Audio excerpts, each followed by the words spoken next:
ISIS take out Assad. And then he says, let Russia take out ISIS. He was happy that Russia is in Syria. That is not in our strategic interest to allow Russia to gain influence. They're barrel bombing the innocents in Syria. This problem is cascading out throughout the region. There are millions of refugees heading towards Europe. You can't expect the Soviet Union, whose only objective is to prop up its client state, Assad, to take out ISIS. That's not their intention. And this lack of understanding of how the world works is what the problem is.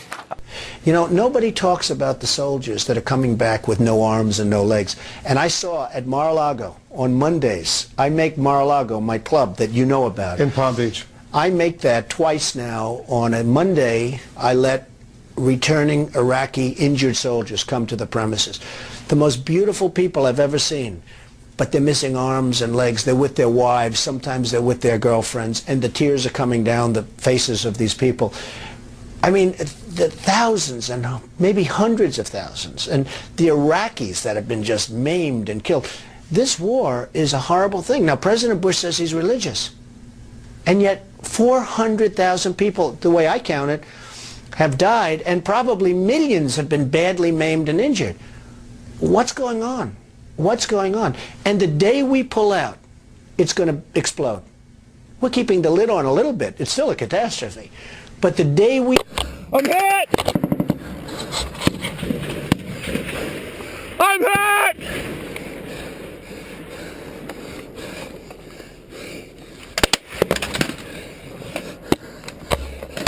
Ah! Fuck! No!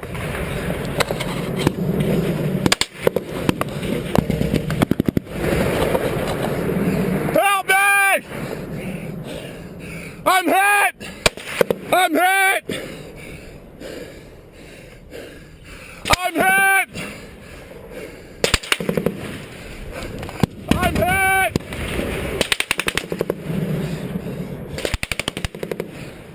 I'm hit! The multinational corporations and bankers have used our brave young troops as cannon fodder in their corporate wars of aggression. They have systematically taken away our constitutional rights, including those of our military personnel. The entire war on terror is phony. And it would be even if you believed the ludicrous official conspiracy theory about 9/11. Both wars were planned before 9/11.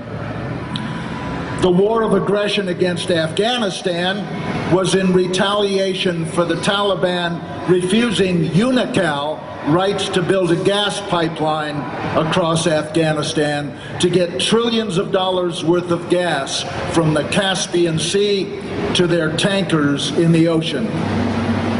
The military leadership knew it had nothing to do with the Taliban harboring Osama bin Laden. The Taliban had offered to give us Osama for trial, but the Bush administration ignored the offer for two reasons. One, they had no evidence against Osama, and according to the FBI, still don't.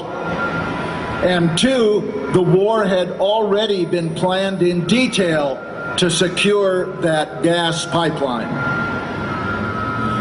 The war against Iraq was outlined in the PNAC document, Rebuilding America's Defenses, published before George W. Bush even became president. Its purpose was to provide a military staging base from which to control the entire Middle East and its tens of trillions of dollars worth of oil and gas. Now, the authors of that document admitted in it that the American people would never go along with their plans unless there was a catalyzing event like a new Pearl Harbor, unquote. Well, 9/11 provided that event. Yet they were unable to tie Iraq to 9/11, no matter how hard they tried. So they came up with a new excuse, WMD, weapons of mass destruction. It is here that we in the military saw through their charade. They had us mass 150,000 troops in one small area in Kuwait, awaiting the start of shock and awe. If our military commanders had even the slightest thought that Saddam Hussein might have had even one WMD, they never would have deployed their troops so that they could be wiped out in a single attack with one WMD. The truth is that our government knew there were no WMD in Iraq. Our people in the military were put in a horrible position. Either sacrifice their career and their freedom by refusing orders, or knowingly participate in a war of aggression against their oath of office and the Nuremberg principles enshrined in the Uniform Code of Military Justice. So we have two corporate wars of aggression, wars in which we are making the same mistake as in my war, Vietnam. We are fighting the people who live there.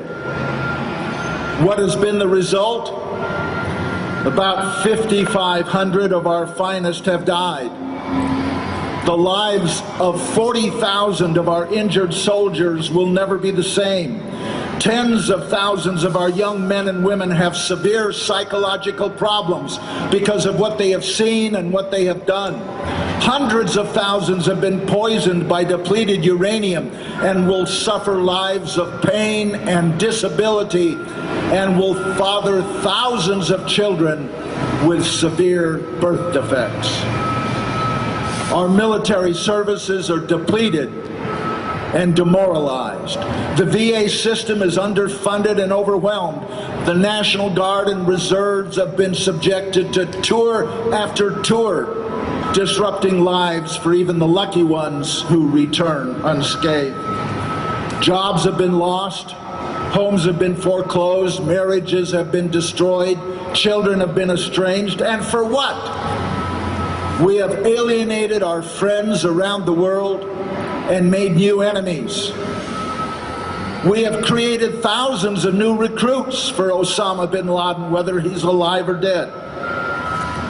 And we have further endangered the American people, and all because of 9/11.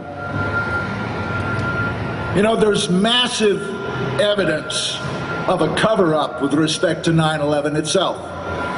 I've spoken with both Governor Kaine and Congressman Hamilton, the co-chairs of the commission, and they both say that there are outright falsehoods in the final report. Never mind all the omissions. The report over which they had no control. It was written in the Bush White House by Philip Zelikow.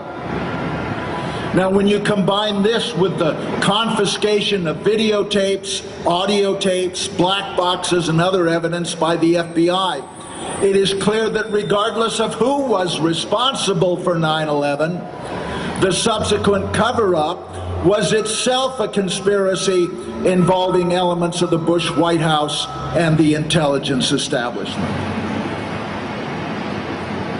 To prevent further 9/11s, we must get to the truth about all those involved in the last one.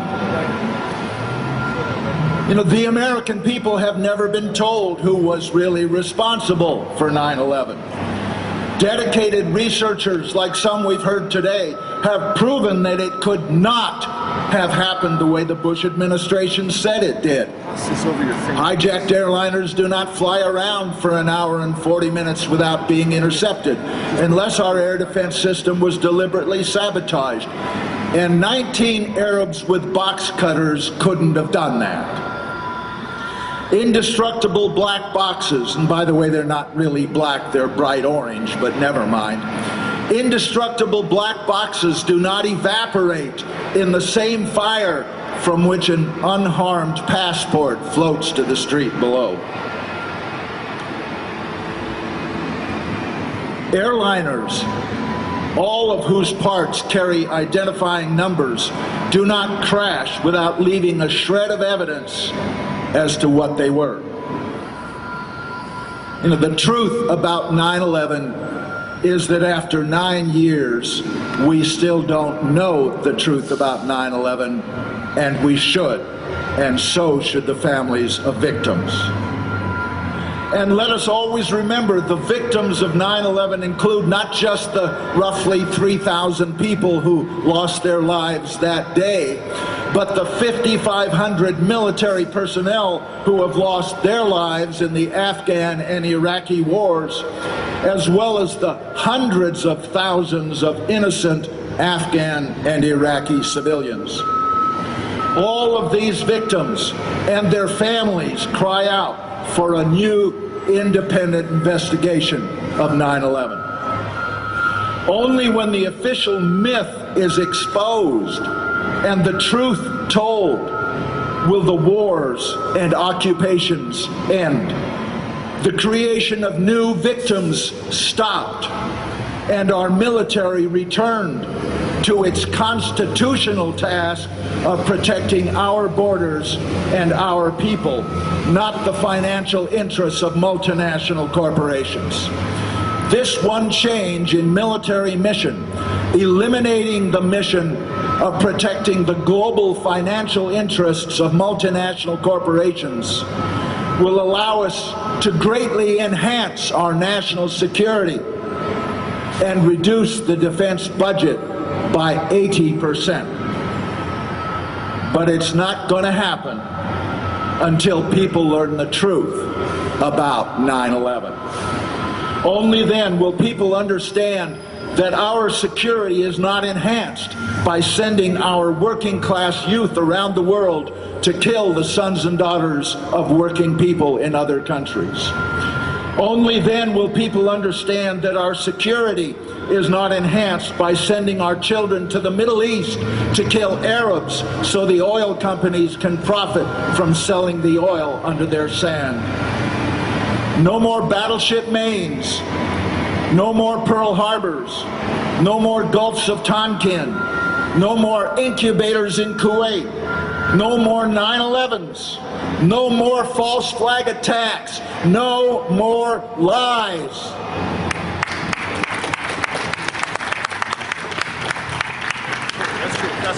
As a 100% disabled combat veteran, I say the best thing our government can do for us is to quit making more of us. But how do we get our government to support what's left of our troops by bringing them home while they're still alive? How do we achieve a new constitutional foreign and military policy? We, the people, must reassert our sovereignty, and the key to doing that is 9/11 truth. We must expose, indict, convict, and incarcerate the liars, the murderers, and the traitors, and then replace them with patriots devoted to the truth and to service to the people. Seek the truth, and the truth shall make us free. Thank you very much. Yes, to these energy supplies abroad. Of course, that's exactly what happened. This led then to the creation of Al-Qaeda, 9/11, our invasion of Afghanistan, the Bush administration's decision to invade Iraq. It's led to expenditures of a couple of $1 trillion and more, much more to follow, and we're not done yet. What would you estimate we're spending annually on keeping the oil pipeline open? Well, it's $300 billion of U.S. foreign exchange to buy the oil. It's another $600 billion in the defense budget. Not all of that is directed toward energy, but you could say that the $150 billion a year we're spending on the wars is certainly about oil, directly or indirectly. And you could probably say half of the rest of the defense budget is one way or another connected to stationing troops abroad, trying to protect access to oil, exercises, procurement of equipment. And then you could look at the bill for the Veterans Administration. So this comes out to be $500 billion or more a year is going to this. It's been a tragic failure of policy and a failure of U.S. leadership. How can we replace these barrels of oil with other means of energy? The alternatives now are there now in biofuels, compressed natural gas, electric automobiles increasingly, liquefied natural gas, coal to liquids. There's lots of different ways to make liquid fuel. So I think that it's a matter of struggle for political organizations. I think it does take the kind of movement that you've talked about. I think you have to mobilize young people. I think you have to, not just young people, but young people in particular. After all, they have the most to gain from the future and the most to lose. And they need to speak up on behalf of these issues because they're going against some very, very powerful forces. Forces of big oil are the most powerful economic forces in the world. If you look at the entire wealth of mankind, the value of oil reserves in the ground, it's like $170 trillion. It's the most valuable commodity is currently priced in the world. You're going against people who control those reserves. So this can only be done through a mass movement that overturns the established structure of energy markets. It can't be done in a smooth transition.